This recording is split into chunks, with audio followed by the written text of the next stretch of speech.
Sriman Narayana Narayan Hari Hari Sriman Narayana Narayan.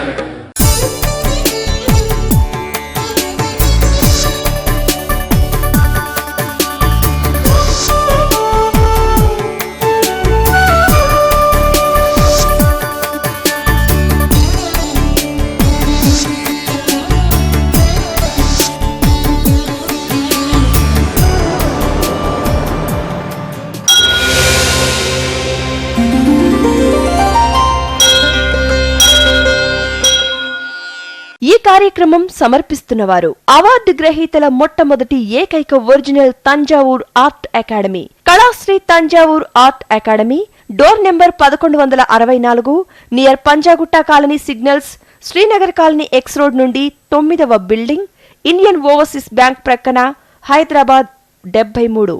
Website www.kalasriarttemple.com. Sriman Narayana Narayan Hari Hari Sriman Narayana Narayan Hari Hari. Sriman Narayana Narayan Hari Hari Sriman Narayana Narayan Hari Hari. త్రికళా జ్ఞానంలోనికి సుస్వాగతం. శ్రవణ నక్షత్రాన్ని గురించి తెలుసుకుంటూ వస్తున్నాం. ఈ శ్రవణ నక్షత్రం మకర రాశికి సంబంధించినది. మకర రాశి అన్నది కూడా ఆ వెంకటేశ్వరుడి అనుగ్రహం కలది. మకర కుండలములు ఆ వెంకటేశ్వరుడు ధరించాడు. అంతేకాకుండా ఈ మకరం అన్నది మీనతత్వముతో మకర మీనములై గంగాదేవి వాహనములై ఉన్నాయి. గంగా నది ప్రాంతంలో గంగా శిశు, అది గంగా శిశువై ఉంటుంది. అది మెల్లమెల్లగా గంగా శిశుకి అని కూడా పిలవటం జరిగింది. ఆ గంగా శిశువునే ఈరోజు ఉన్న డాల్ఫిన్లు అతి తెలివైన మీన తత్వము కల జీవులవి. మొట్టమొదటి మానవ దశ జీవ పరిణామ క్రమంలో మెల్లమెల్లగా మనిషి కోతి నుండి పుట్టాడు అన్న డార్విన్ సిద్ధాంతానికి విరుద్ధంగా నిజమైన ఉదంతం ఈరోజు నేను మీకు చెప్పదలుచుకున్నాను. మన దశావతారాలలోనే అతి ముఖ్యమైన ఒక విషయం దాగి ఉంది. డార్విన్ అనే మహాశాస్త్రవేత్త మనిషి కోతి నుండి పుట్టాడు, కానీ కోతి నుండి మానవుడుగా మారటానికి అతనికి అంతుపట్టని ఒక విషయమైంది. అది ఏమిటో అర్థం కాకుండా మిస్సింగ్ లింక్ అని ఒక పేరు పెట్టేసుకున్నాడు. ఆ మధ్య జరిగిన పరిణామం ఏమిటి అన్నదే మన దశావతారాలు. ఈ మీన అవతారము నుండి కొన్ని కోట్ల సంవత్సరాలకు ముందు భూమి మొత్తం జలమయంగా ఉన్నప్పుడు జలంలో సహజంగా ప్రాణులు ఉత్పన్నమవుతాయి.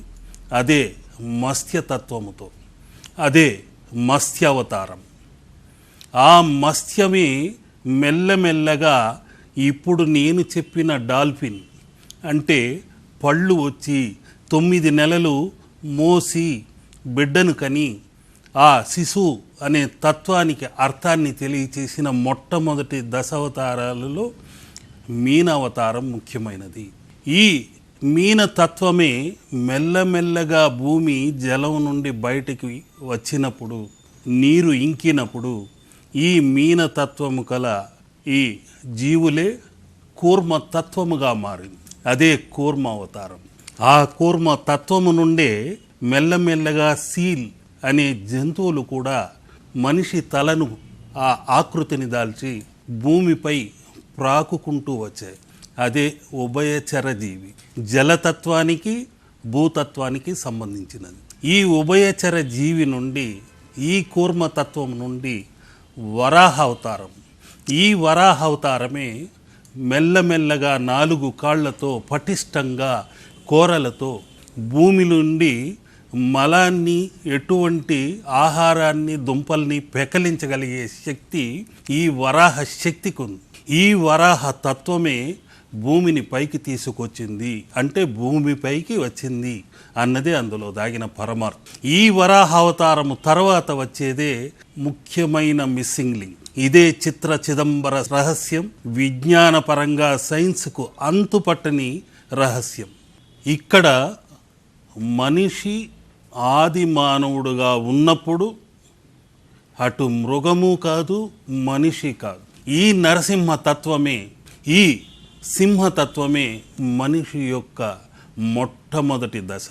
ఈ వరాహ రూపము నుండి సింహతత్వము, వానరతత్వము రెండూ కలగలిపి గొరిల్లాలుగా కూడా అవతరించాయి. ఈ సింహతత్వముతో నర ప్లస్ సింహ ఇరువురున్నారు. అటు సింహము కాదు, వానరము కాదు, నరుడు కాదు, వరాహ తత్వము కాదు.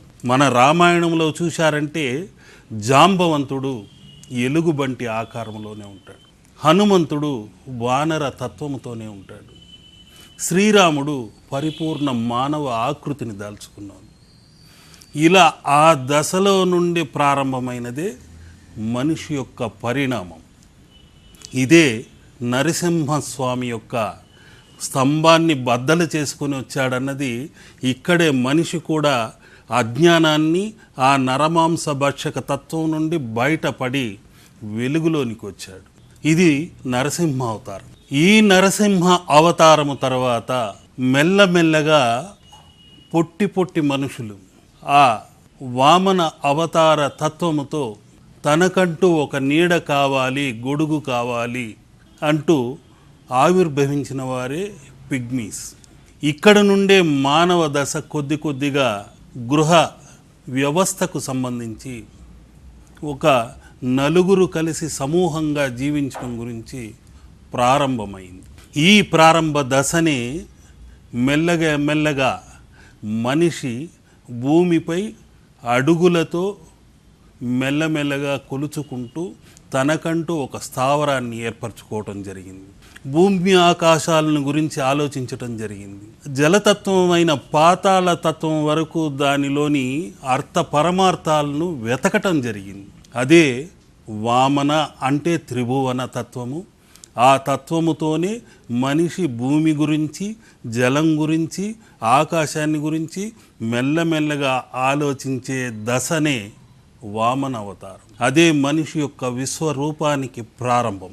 ఆ తర్వాతదే మనిషి యొక్క జీవన పరిణామంలో జంతు చర్మాన్ని ధరించటము, గొడ్డలితో దగ్గరున్న చెట్లను నరకటము, జంతువులను వేటాడటం.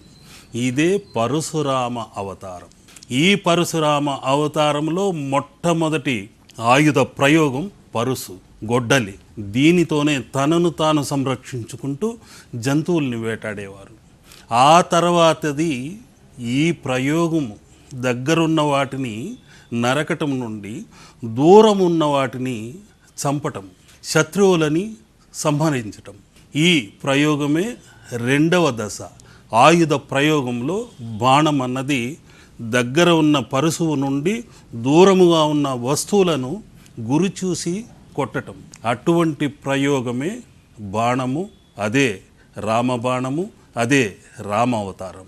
రామావతారం అన్నది తనకంటూ ఒక భార్య, ఒక మాట, సమూహాన్ని, జన సమూహాన్ని సేకరించి రామరాజ్యంగా తయారవటం ఆ రామావతారం యొక్క ముఖ్యమైన జీవ పరిణామములో రాజ్యము అన్నది ఏర్పడింది. అక్కడి నుండి ఈ దశావతారాలలో దాగిన మర్మం అది. రామావతారం తర్వాతే మెల్లమెల్లగా మనిషి అలంకరణకు ప్రాధాన్యత ఇచ్చాడు. అంతేకాకుండా పాడి పంటలు పండించి ఆకలి తీర్చుకోవడానికి వ్యవసాయాన్ని కొనసాగించాడు. అదే బలరామకృష్ణ అవతారములు. బలరాముడు కలి ప్రవేశించక ముందే ఆకలి తీర్చటానికి నాగలిని ధరించిన ప్రతీక.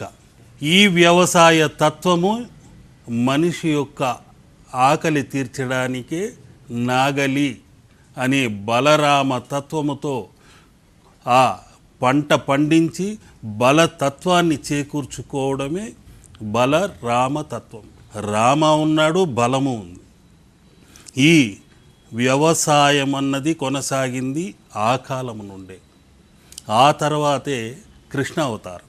అలంకరణ శాస్త్రం ఎక్కడి నుండి ప్రారంభమైందంటే కృష్ణుడి నుండే. పట్టు పీతాంబరాలు ధరించటము, నవమౌక్తికము ధరించటము, శిఖరాగ్రాన శిఖపించము ధరించటము, ఇవన్నీ ఒక అలంకార తత్వానికి ముఖ్యమైనవి. ఈ కృష్ణుడు మొట్టమొదటిగా ఆ సరస్వతిని ఒక వెదురు ముక్కలోకి తీసుకొచ్చి సంగీతం అనే వేణువుని సప్త స్వరాలని వినిపించి మనుషులనే కాదు, దేవగణాన్ని, మునిగణాన్ని, గోపికల్ని అందరినీ మైమర్పింపచేశాడు. అటువంటి చిన్న వేణువు సప్త స్వరాలతో శ్రవణేంద్రియాలకు, ముఖ్యంగా శ్రవణ అనే నక్షత్రానికి ముఖ్యమైనది చెవి, ఆ శ్రవణేంద్రియాలకు అద్భుతమైన శబ్ద తరంగాల్ని అందించి మైమరపింపచేసిన వాడే శ్రీకృష్ణ అవతారం.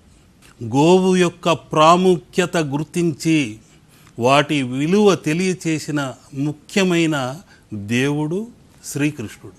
ఆ శ్రీకృష్ణుడే శ్రవణానందకరంగా జ్ఞానోపదేశం చేసిన మొట్టమొదటి గీతోపదేశం ఈనాటికి వేదమై ఉంది. ఆ శ్రీకృష్ణ అవతారము తర్వాత వచ్చేదే కల్కి అవతారం. అదే ఇప్పుడు మనం చూస్తున్న హార్స్ పవర్. కల్కి అంటేనే తెల్లటి గుర్రానికి కాంతి వేగంతో ముందుకు దూసుకుపోతూ అసుర తత్వాన్ని నరికి వేసుకుంటూ వెళ్ళేది. ఆ అసుర తత్వమే అజ్ఞానమనే అంధకారం. ఈనాడు ఉన్న చీకట్లను తొలగించి విద్యుత్ వెలుగులే ఈ హార్స్ పవర్. ఒక మోటారు తిరగాలన్నా కూడా హార్స్ పవర్ కావాలి. ఈ హార్స్ పవర్తోనే రాకెట్లు కూడా ఆ వినివీధిలోకి దూసుకుపోతున్నాయి. అదే ఆ కల్కి అనే గుర్రం, అశ్వము, అతి వేగానికి చిహ్నం. కాంతి వేగముతో ఈనాడు అంగారకుడి వరకు వెళ్ళిన మన రాకెట్లే ఈ కల్కి తత్వం. జీవన పరిణామములో, మానవ పరిణామములో అతి ముఖ్యమైన ఘట్టములివి. ఇదే దశ అవతారము. ఇదే దశను మార్చి దిశను తెలిపే అతి ముఖ్యమైన శ్రవణేంద్రియములతో మనము జ్ఞానమును విని సేకరించి ఆచరించేదే ఈ శ్రవణ నక్షత్ర తత్వము, మకర తత్వము. అందుకని నేనిప్పుడు అతి ముఖ్యమైన దశావతార ముద్రను ఏకంగా మనిషి మొట్టమొదటి జీవన పరిణామము నుండి ఈనాటి వరకు త్రికాల జ్ఞానముతో భూత భవిష్యత్ వర్తమాన చిహ్నములన్నింటినీ కలగలిపి ఒక ముద్రగా చిత్రించి చూపుతున్నాను. మొట్టమొదట భూమి జలమయంగా ఉండేది. ఆ జలము నుండి మత్స్యం ఆవిర్భవించింది. ఆ మత్స్య అవతార తత్వముతోనే మీనావతార మూర్తిగా శ్రీమన్మహావిష్ణువు ఉన్నాడు. ఆ మత్స్యావతారము తర్వాత కూర్మము అనే కూర్మ తత్వముతో ఉభయచర జీవి భూమిపైకి ప్రాకుకుంటూ రావటం జరిగింది. ఆ తర్వాతదే వరాహ తత్వముతో భూమిని జలమయము నుండి పైకి తీసుకువచ్చిన అవతారమూర్తియే వరాహ తత్వము. ఆ వరాహమూర్తియే ఆది వరాహమై ఆ తిరుమల గిరిపై ఉన్నాడు. ఆ తర్వాతది నరసింహస్వామి. నరుడు సింహము కాని దశలో మానవ పరిణామం జరిగింది. ఆ తర్వాతే పరిపూర్ణమైన మానవ ఆకృతి అన్నది ఏర్పడింది. త్రిభువన మూర్తి ఆవిర్భావం తర్వాత పరశురాముడు తన యొక్క గొడ్డలితో ఏ విధంగా అసుర శక్తిని ఎదుర్కొన్నాడో తెలియచేసేదే ఈ గొడ్డలి. దగ్గరున్న వస్తువులను నరికివేయే శక్తి గలది. అదేవిధంగా ఆ గొడ్డలి తర్వాత బాణము అన్నది ఒక రామరాజ్య చిహ్నము. దూరముగా ఉన్నది గుర్తించి సమ్మరించే తత్వము. ఇది మనిషి నీడకు చిహ్నమైనది. నాగలి అన్నది ఆకలి తీర్చే, పాడి పంటలను పండించే శక్తి కలది. అదే బలరామతత్వము. అలంకార శాస్త్రము నెమలి పింఛమును ధరించటము, పట్టు పీతాంబరాలను ధరించటము, వేణువుతో సంగీత సాధన చేయటము, ఇవన్నీ అతి ముఖ్యమైన ముద్రలు. మనిషి యొక్క జీవన పరిణామాన్ని తెలియచేసేది.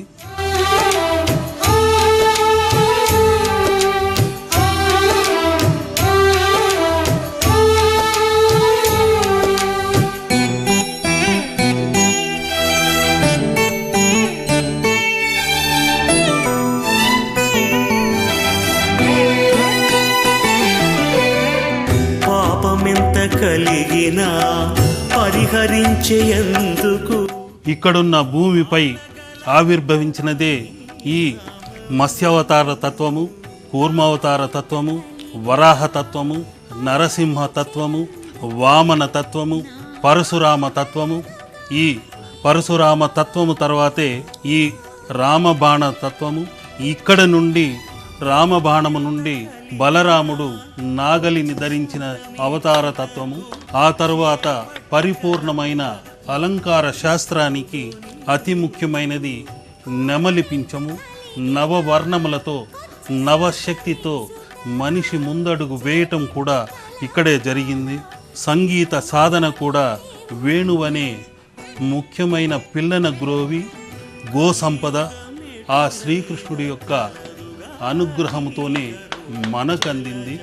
గీతోపదేశాన్ని అందించి మనకు అతి ముఖ్యమైన నీతి శాస్త్రాన్ని అందించిన వాడే ఈ గీతాచార్యుడు.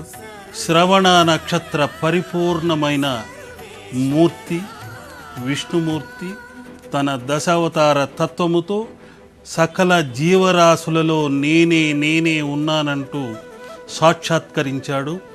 ఈ దశావతార మూర్తి వలన మీ దిశ మారి అన్నింట మహర్దశతో వెలుగొందాలని ఆశిస్తున్నాను.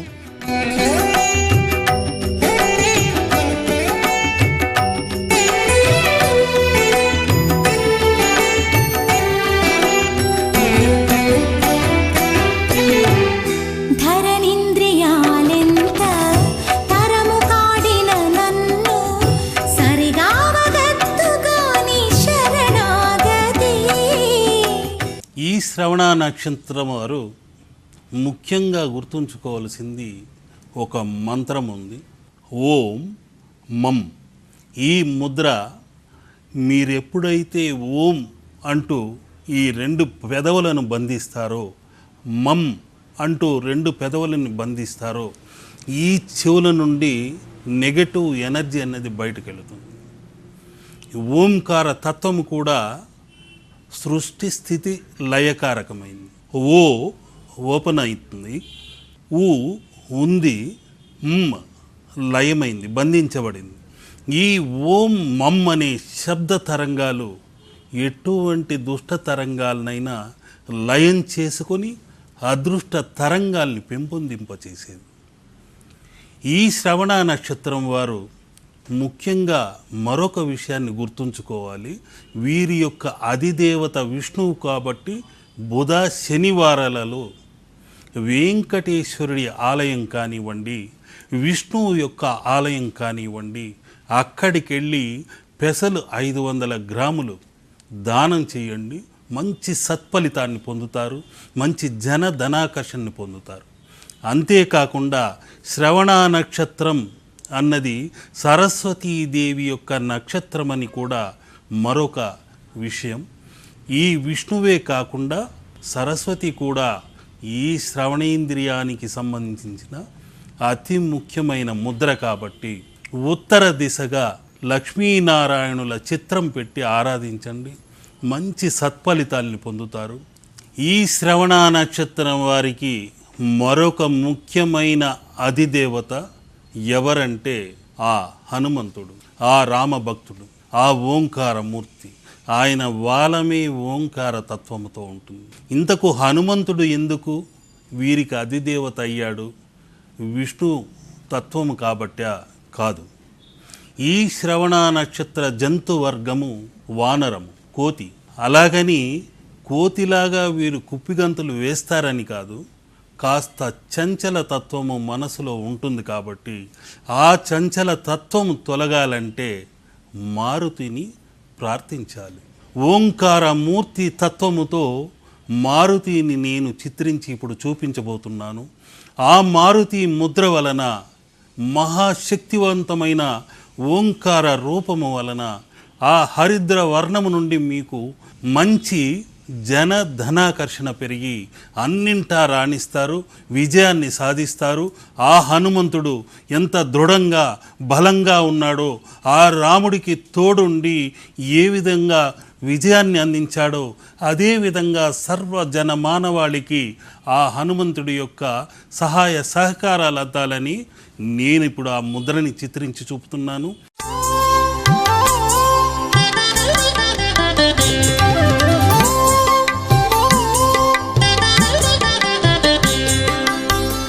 రామచరణ శ్రవణ చంద్ర ముద్రని నేనిప్పుడు చిత్రించి చూపుతున్నాను.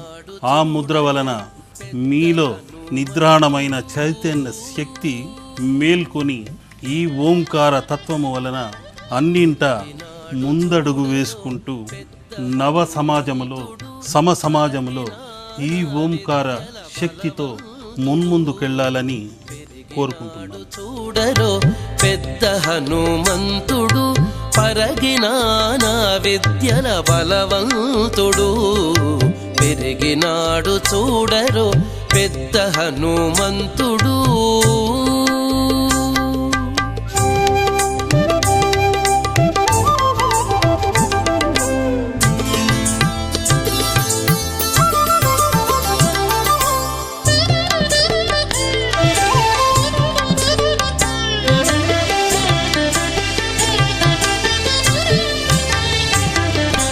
రక్కసుల పాలిటి రణరంగ శూరుడు వెక్కసపు ఏకాంగ వీరుడు.